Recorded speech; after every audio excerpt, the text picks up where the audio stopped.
a valid right to do so. If this thing turns violent, then there's reasons to start taking measures to address that. But this anticipation that anything, any kind of protest is unacceptable has to stop.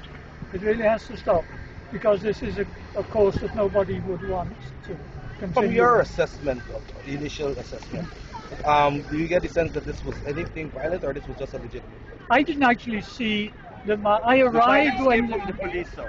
I arrived on the scene in Hatfield Street when the pellets were fired and the casings were all around the street. So that was the first that I saw of this.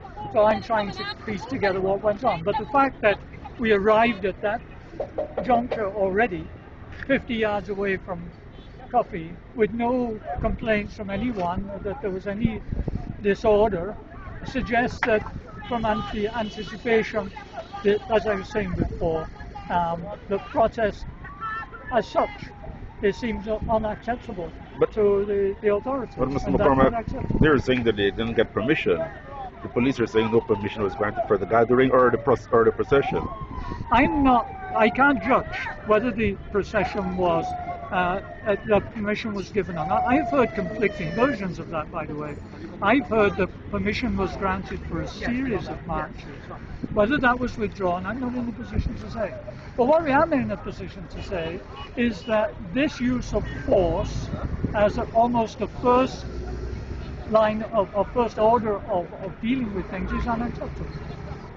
It's unacceptable. To have people shooting. I was taking somebody to hospital and then a vehicle passed which had a series of people who were going to hospital and this person got in there. And that's before the march should move very far. And I think the authorities have to adopt a more reasonable approach in light of what went on last week. That they must expect people to protest. But the idea that any protest will automatically disrupt business and therefore it's unacceptable is a series of illogical conclusions.